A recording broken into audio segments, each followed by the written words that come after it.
ابھی ہم وادی السلام میں کھڑے ہیں۔ وادی السلام جو ہے اس کے بارے میں بہت ساری روایات ہیں وادی السلام کے حوالے سے، اور وادی السلام کی فضیلتوں میں سے ایک فضیلت یہ ہے کہ امام علیہ السلام نے فرمایا کہ اگر کوئی شخص وادی السلام میں دفن ہوتا ہے تو اس پر فشار قبر نہیں ہوتا۔ عذاب قبر جو ہے پہلی رات کا، وہ اگر یہاں پہ دفن ہوگا تو اس پر وہ فشار قبر، کیونکہ یہاں پہ انبیاء اوصیاء کی بہت ساری قبور ہیں، تو ان کی برکات کی وجہ سے خدا ان سے وہ عذاب کو ٹال دیتا ہے۔ اور مومنین یہاں کہیں بھی کوئی مومن کا انتقال ہوتا ہے تو ان سب کی ارواح یہاں پہ ہی جمع ہوتی ہیں، اور روایات میں ہے کہ پھر روحیں ایک دوسرے کا انتظار کرتی ہیں۔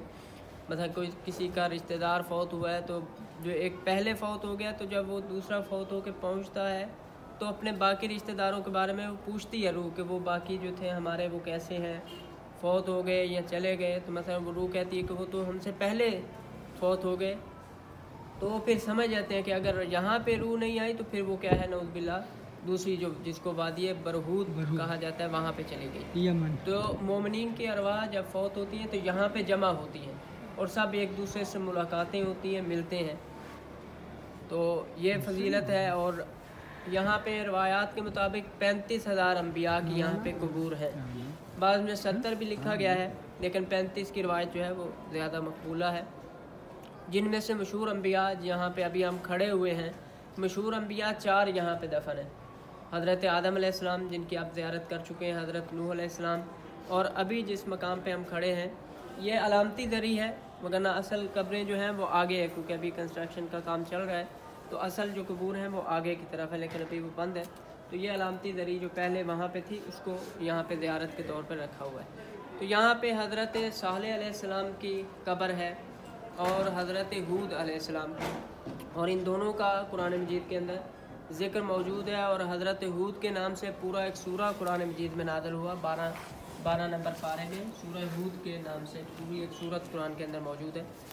مختصر سے ان کے حوالے سے کہ حضرت صالح علیہ السلام جو ہیں یہ قوم سمود پر ان کو نبی بنا کر بھیجا گیا، حجاز کے علاقے میں، یعنی مکہ کے علاقے میں ان کو نبی بنا کر کے بھیجا گیا۔ حجاز، یمن، یہ سب ایریوز میں آتے تھے۔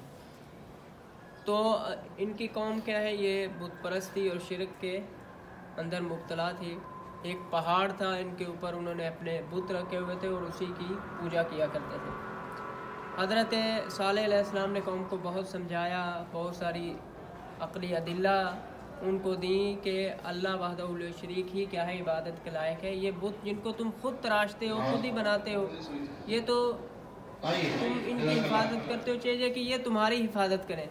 بہرحال قوم والوں نے تسلیم نہ کیا۔ پھر ایک دن حضرت صالح علیہ السلام نے ان کو فرمایا کہ دیکھو مناظرہ کر لیتے ہیں، میں تمہارے خداؤں سے کچھ سوال کروں گا، اگر انہوں نے جواب دے دیے تو تمہارے خدا سچے ہیں، اور اگر تم مجھ سے کوئی مطالبہ کرو اور کہو کہ تم اپنے خدا سے ہمارا یہ مطالبہ پورا کروا کے دو، اور اگر میں نے پورا کروا دیا تو پھر مطلب یہ کہ ہمارا خدا کیا ہے، وہ سچا ہے۔ تو اس طرح حضرت صالح علیہ السلام سے انہوں نے طلب کیا۔ حضرت صالح علیہ السلام سے وہ لوگ جب جمع ہوئے عید والے دن تو انہوں نے بہت سارے سوال کیے حضرت صالح نے ان کے بتوں سے، لیکن بتوں نے کوئی جواب نہ دیا۔ بالآخر انہوں نے قوم والوں نے پھر حضرت صالح علیہ السلام سے مطالبہ کیا کہ اگر آپ کا خدا سچا ہے تو یہ پہاڑ جس کی ہم عبادت کرتے ہیں، اس پہاڑ کے اندر سے ایک اونٹنی برآمد کرو کہ جو اونٹنی ہو اور اس کے ساتھ اس کا بچہ بھی ہو۔ تو حضرت صالح علیہ السلام نے دعا کی، اس پہاڑ وہ پھٹا اور اس کے اندر سے ایک اونٹنی نکلی اور اونٹنی کے ساتھ ایک بچہ بھی برآمد ہوا۔ تو یہ معجزہ تھا حضرت صالح علیہ السلام کی اونٹنی کا، لیکن بعد میں قوم والوں نے ایمان لانے کا وعدہ کیا، معجزہ دیکھنے کے باوجود کیا انکار کر دیا۔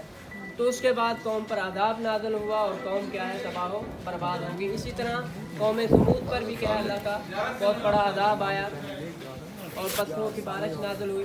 لہذا یہ ہمیں خدا نے توفیق دی کہ ہم ان کی جگہ پہ حاضر ہیں، دعا ہے پروردگار عالم ہمیں انبیاء کی سیرت پر عمل کرنے کی توفیق عطا فرمائے اور ان پر چلنے کی توفیق عطا فرمائے۔